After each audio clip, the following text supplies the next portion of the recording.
नमस्कार, KP news 24/7 के bulletin में आप सभी का स्वागत है। मैं हूं पूजा आपके साथ। चलिए सबसे पहले देखते हैं मुख्य समाचार। इमाम और मौजन की महान तनख्वाह में बढ़ोतरी करने की मस्जिद समिति के जिम्मेदार और धनवारों से अपील।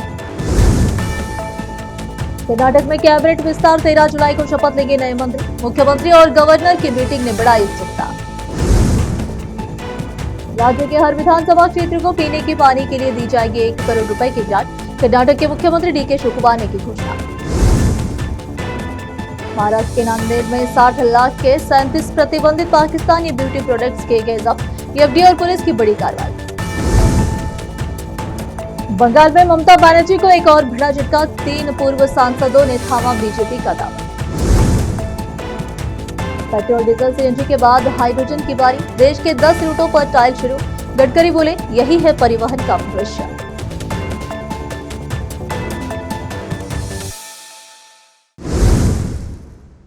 अब समाचार विस्तार से।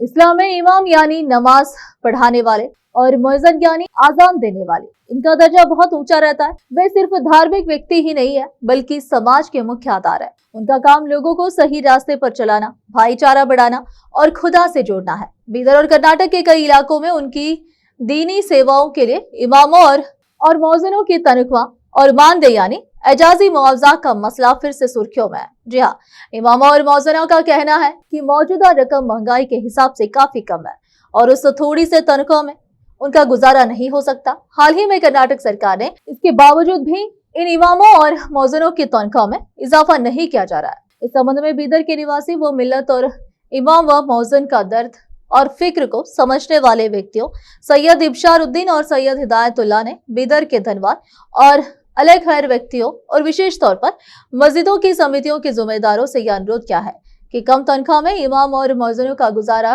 नामुमकिन है। इसलिए मस्जिदों में दीनी सेवा करने वाले इन व्यक्तियों की महान तनख्वाह में बढ़ोतरी की जाए और उनकी तनख्वाह हर महीने वक्त पर अदा की जाए। इन मिल्लत के दर्दमंद व्यक्तियों ने अपने बयान में विस्तार से बताया है। इस बारे में बात करते हुए और सभी से इस मुद्दे पर गंभीरता से विचार करने की अपील की है। केपी न्यूज के लिए कैमरामैन महेश टिग्गे का कवरेज। बीदर शहर की टीडीपी कॉलोनी की रोड के हालात बहुत ही ज्यादा खराब हो चुके हैं। जी हाँ, और इस रोड पर खड्डे ही खड्डे पड़े हुए हैं। इसको देखने से ऐसा लगता है कि यह सड़क नहीं है, बल्कि आम खुदवाने वाली जमीन है। जी हाँ, यहाँ से रोजाना कई वाहन गुजरते हैं और स्कूल के छात्रों का भी यहाँ से गुजारा होता है। इस सड़क पर वाहनों को गुजरने में कठिनाई हो रही है और यहाँ पर एक हॉस्टल भी है। रोड की इस खराब हालात के कारण यहाँ पर कई दुर्घटना होने की संभावना बनी हुई है। टीडीपी कॉलोनी के स्थानीय लोगों का कहना है कि अगर यहाँ पर कोई दुर्घटना घटती है तो उसका जिम्मेदार कौन होगा। इस रोड को जल्द से जल्द सुधारा जाना चाहिए ताकि कोई अनहोनी यहाँ पर न हो पाए। केपी न्यूज के लिए कैमरामैन महेश टिग्गे का कवरेज। कर्नाटक के मुख्यमंत्री डीके शिवकुमार के 12 जुलाई को लोकसभा में विपक्ष के नेता राहुल गांधी से मिलने की उम्मीद है ताकि कैबिनेट विस्तार के लिए आखिरी मंजूरी मिल सके। जी हाँ, जिसका इंतजार था और उनके 13 जुलाई को शपथ लेने की संभावना बनी हुई है। कांग्रेस के टॉप सूत्रों के मुताबिक राहुल 12 जुलाई को नई दिल्ली में मौजूद रहेंगे और डीके शिवकुमार ने मंत्री पद के उम्मीदवारों की आखिरी लिस्ट पर उनकी मंजूरी लेने के लिए अपॉइंटमेंट मांगा है। नए मंत्रियों के नामों पर राज्य के नेताओं ने पहले ही चर्चा कर ली है और फॉर्मल अपॉइंटमेंट के लिए भेजे जाने से पहले कांग्रेस के केंद्रीय नेताओं की मंजूरी की जरूरत भी होगी। अगर प्रस्तावित लिस्ट को हाईकमान से मंजूरी मिल जाती है तो नए मंत्रियों के 13 जुलाई को शपथ लेने की उम्मीद बनी हुई है। पता चला है कि कांग्रेस 14 और 15 जुलाई से पहले यह प्रोसेस पूरा करना चाहती है। पार्टी नेता उन तारीखों से बचना चाहते हैं क्योंकि 14 जुलाई को अमावस्या है और 15 जुलाई आषाढ़ महीने में है। क्योंकि 14 जुलाई को अमावस्या है और 15 जुलाई को जरूरी कामों के लिए अशुभ माना जाता है, जिसे कई लोग अशुभ मानते हैं। एक्सटेंशन की तैयारी करते हुए शिवकुमार ने बुधवार को कर्नाटक के गवर्नर थावर चंद गहलोत से शपथ ग्रहण समारोह की संभावित तारीखों पर चर्चा करने के लिए मुलाकात की और उनसे उपलब्ध रहने का अनुरोध किया है। कर्नाटक में मानसून की बारिश कम होने की वजह से पीने के पानी की दिक्कत हो रही है और मुख्यमंत्री डीके शिवकुमार ने ऐलान किया है कि हर विधानसभा इलाके को पीने के पानी के लिए 1 करोड़ रुपए की ग्रांट दी जाएगी।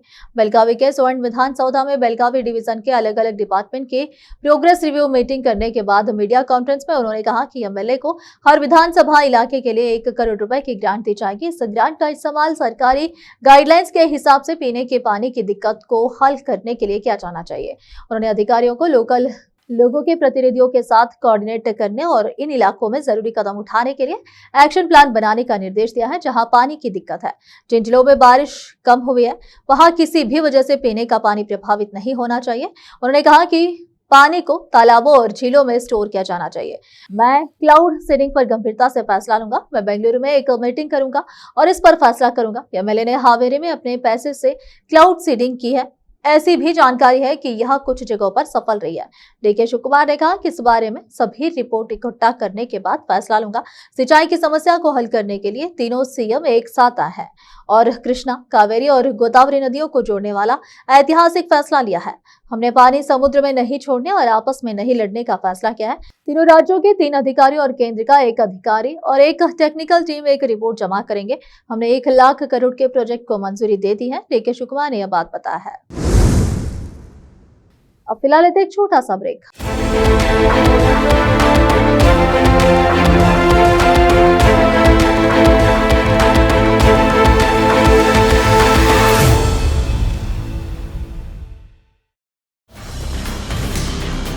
हिंदुस्तान के हर कोने में हम हैं मौजूद।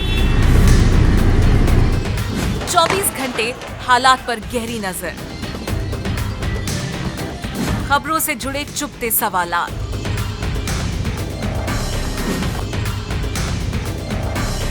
और आपको दिखाता है धार्मिक, सामाजिक, राजनीतिक, लोकल और इंटरनेशनल न्यूज की सबसे बेहतर कवरेज, जो आपको रखती है हर पल बाखबर। देश और दुनिया भर की खबर के लिए देखते रहें KP news 24/7। Noor education trust Bidar की ओर से चलाया जाने वाला नूर एमएड और BEd college Bidar, recognized by NCTE Delhi, affiliated to Bidar University, Bidar. Admissions open for the academic year 2025 to 26. विशेषज्ञ और सक्षम शिक्षकों द्वारा शिक्षा प्राप्त करने के लिए नूर एमएड और बीएड कॉलेज बीदर में दाखिला लें और शांत वातावरण में उच्च स्तरीय शिक्षा प्राप्त करें। बीदर शहर में बेहतर शिक्षा का एकमात्र केंद्र नूर एमएड और BEd college Bidar. For more details contact Noor colony near horticulture centre, Halatgiri के Hyderabad road, Bidar 585403 Karnataka, India. Phone numbers 9945283920, 8050172745।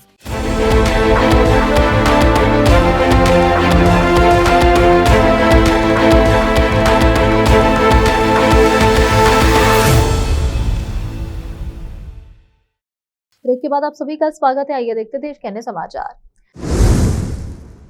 केंद्रीय मंत्री एचडी कुमारस्वामी ने गुरुवार को कहा कि कर्नाटक के मुख्य चुनाव आयुक्त द्वारा 35 से अधिक बीएलओ को नोटिस जारी करने का निर्णय ही इस बात का प्रमाण है कि राज्य में चल रही मतदाता सूची की एसआईआर के दौरान अनियमितताएं हुई है। उन्होंने राज्य सरकार पर इस मुद्दे से ध्यान भटकाने की कोशिश करने का भी आरोप लगाया।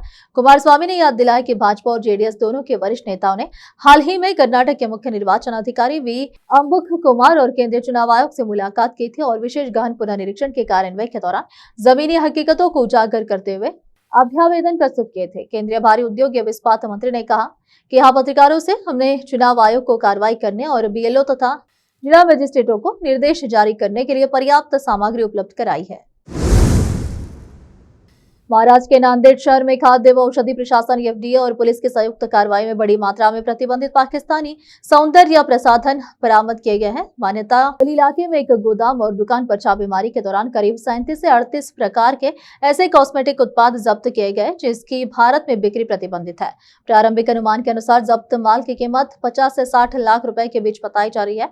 कार्रवाई के बाद पूरे इलाके में हड़कंप मच गया है। पुलिस ने एक संदिग्ध को हिरासत में ले लिया है और अब इस बात की जांच की जा रही है कि इतनी बड़ी खेप भारत में और खास तौर पर नांदेड़ तक कैसे पहुंची। इतवारा पुलिस निरीक्षक रामेश्वर खनाल ने बताया कि पुलिस और खाद्य एवं औषधि प्रशासन को सूचना मिली थी कि नांदेड़ शहर के मनियार गली क्षेत्र में एक गोदाम में बड़ी मात्रा में प्रतिबंधित विदेशी सौंदर्य प्रसाधन रखे गए हैं। सूचना के आधार पर एफडीए और पुलिस की संयुक्त टीम ने संबंधित परिसर पर छापा मारा। जांच के दौरान वहां पाकिस्तान में निर्मित बड़ी मात्रा में कॉस्मेटिक उत्पाद मिले। अधिकारियों के अनुसार कार्रवाई के दौरान करीब 37 से 38 प्रकार के पाकिस्तानी सौंदर्य प्रसाधन बरामद किए गए। ये उत्पाद भारत में बिक्री और वितरण के लिए प्रतिबंधित बताए जा रहे हैं। जब्त सामग्री में विभिन्न प्रकार के ब्यूटी और पर्सनल केयर प्रोडक्ट शामिल है। प्रारंभिक जांच में इनकी कुल कीमत लगभग 50 से 60 लाख रुपए आंकी गई है। दुनिया हैदराबाद को उसके मोतियों, बिरयानी और विरासत के लिए जानती है। जी हाँ, लेकिन इसकी सबसे बड़ी देन प्रतिभा भी रही है। जी हाँ, हर साल यह शहर ऐसे लोगों को जन्म देता रहता है जो बड़े सपने देखने और ऊंचे लक्ष्य रखने से ही नहीं डरते। उद्यमियों और एथलीटों से लेकर कलाकारों और ब्यूटी क्वींस तक शहर की प्रतिभाओं का भंडार लगातार मजबूत होता जा रहा है। इसी बढ़ती हुई श्रेणी में फसीहा नौमान भी शामिल है, जिनकी मिस यूनिवर्स 2026 की यात्रा हैदराबाद को एक बार फिर वैश्विक सुर्खियों में ला रही है। फसीहा नौमान एक मॉडल, इन्फ्लुएंसर, एमबीए ग्रेजुएट है। हैदराबाद के मॉडल और एमबीए ग्रेजुएट फसीहा नौमान ने मिस यूनिवर्स आंध्र प्रदेश 2026 का खिताब जीता है। यह अब मिस यूनिवर्स इंडिया 2026 प्रतियोगिता में भाग लेने की तैयारी कर रही है। शादी और मां बनने के बाद सौंदर्य प्रतियोगिता में वापसी करके वह महिलाओं के लिए एक बड़ी प्रेरणा बन गई है। हैदराबाद की रहने वाली एमबीए ग्रेजुएट मॉडल और influencer Fasiha Nauman Miss Universe India 2026 प्रतियोगिता में आंध्र प्रदेश का प्रतिनिधित्व करने की तैयारी कर रही है। मिस यूनिवर्स आंध्र प्रदेश 2026 का खिताब जीतने के बाद वह अपने दृढ़ संकल्प, विकास और आत्मविश्वास के सफर से कई लोगों को प्रेरित कर रही है। फसीहा का मानना है कि जिंदगी के हर पड़ाव पर और वह महिलाओं को जोश, हिम्मत और सकारात्मक सोच के साथ अपने सपनों को पूरा करने के लिए प्रोत्साहित करती है। पश्चिम बंगाल में ममता बनर्जी को एक और बड़ा झटका लगा है। तृणमूल कांग्रेस के 3 पूर्व राज्यसभा सांसदों ने बीजेपी का दामन थाम लिया है। इसमें सुखेंदु शेखर, सुष्मिता देव और प्रकाश विधायक शामिल है। बीजेपी के सीनियर नेता और बंगाल बीजेपी अध्यक्ष शामिक भट्टाचार्य ने तीनों नेताओं के बीजेपी ज्वाइन करने की आधिकारिक घोषणा की है। इन नेताओं के पार्टी में शामिल होने पर बंगाल बीजेपी अध्यक्ष शामिक भट्टाचार्य ने कहा कि यह वाकई बहुत खुशी की बात है। इतने बड़े नेता आज भारतीय जनता पार्टी पर भरोसा जता रहे हैं। वे देश के प्रधानमंत्री नरेंद्र मोदी पर विश्वास के साथ आगे बढ़ रहे हैं। बीजेपी में शामिल होने के बाद टीएमसी की पूर्व राज्यसभा सांसद सुष्मिता देव ने कहा कि भारतीय जनता पार्टी एक राष्ट्रीय पार्टी है, इसलिए मैं यहाँ राज्यसभा सीट की उम्मीद में नहीं आई हूँ, बल्कि बंगाल के एक निवर्तमान सांसद के तौर पर आई हूँ। जैसा कि मैंने पहले भी कहा है, प्रधानमंत्री नरेंद्र मोदी के नेतृत्व में देश और डबल इंजन सरकारों वाले राज्यों में जो काम हुआ है वह नकारा नहीं जा सकता, कोई भी से झुटला नहीं सकता। मैं पश्चिम बंगाल के लोगों से कहना चाहती हूँ कि मुख्यमंत्री सुवेंदु बाबू और प्रधानमंत्री मोदी को बस 2 साल दे। आप देखेंगे कि जिस तरह असम और त्रिपुरा की तस्वीर बदली है, उसी तरह पश्चिम बंगाल की तस्वीर भी पूरी तरह बदल जाएगी। बीजेपी में शामिल होने के बाद टीएमसी के पूर्व राज्यसभा सांसद सुखेंदु शेखर रॉय ने कहा कि सरकार ने घोषणा पत्र में शामिल हर एजेंडा पर तेजी और जोश के साथ काम करना शुरू कर दिया है। आम जनता इससे खुश है और आगे और भी काम होंगे और इसीलिए हम बहुत उम्मीद और खुशी से भरे हुए हैं। अब फिलहाल एक और छोटा सा ब्रेक। हिंदुस्तान के हर कोने में हम हैं मौजूद। 24 घंटे हालात पर गहरी नजर, खबरों से जुड़े चुपते सवालात,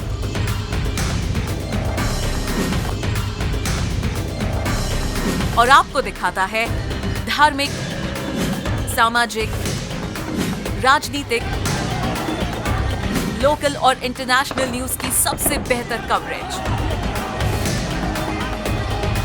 जो आपको रखती है हर पल बाखबर। देश और दुनिया भर की खबर के लिए देखते रहें केपी न्यूज 24/7। ब्रेक के बाद आप सभी का स्वागत है। आइए देखते देश के अन्य समाचार। देश में स्वच्छ और टिकाऊ परिवहन को बढ़ावा देने की दिशा में केंद्र सरकार ने एक बड़ा कदम उठाया है। केंद्रीय सड़क परिवहन एवं राजमार्ग मंत्री नितिन गडकरी ने कहा है कि हाइड्रोजन आने वाले समय में परिवहन क्षेत्र का सबसे महत्वपूर्ण ईंधन बनने वाला है। इसी उद्देश्य से सरकार देश के 10 प्रमुख रूटों पर हाइड्रोजन ईंधन आधारित वाहनों का पायलट ट्रायल चला रही है।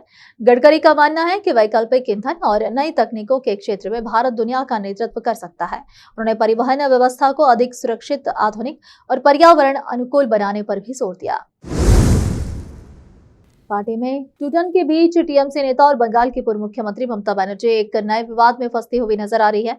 सवाल उठ रहा है कि एक लग्जरी जेट और हेलीकॉप्टर खरीदने के पैसे टीएमसी ने दिए और उन्हीं विमानों को किराए पर लिया गया है।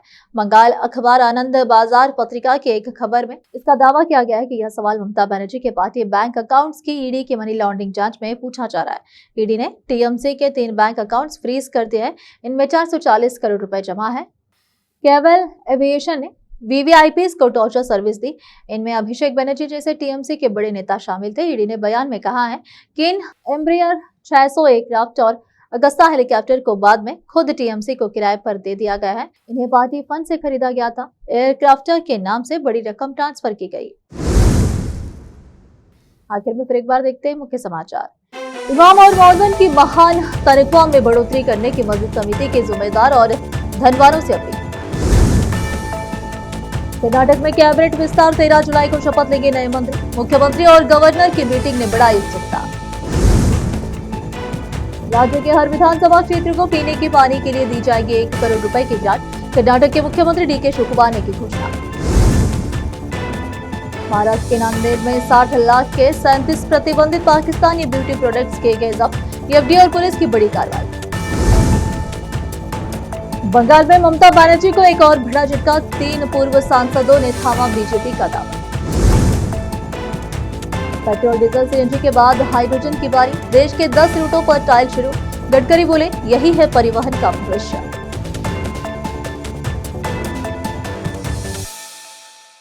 केपी न्यूज के इस बुलेटिन में इस वक्त के लिए इतना ही। देश विदेश और स्थानीय समाचारों के लिए देखते रहिए आपका अपना चैनल केपी न्यूज 24/7।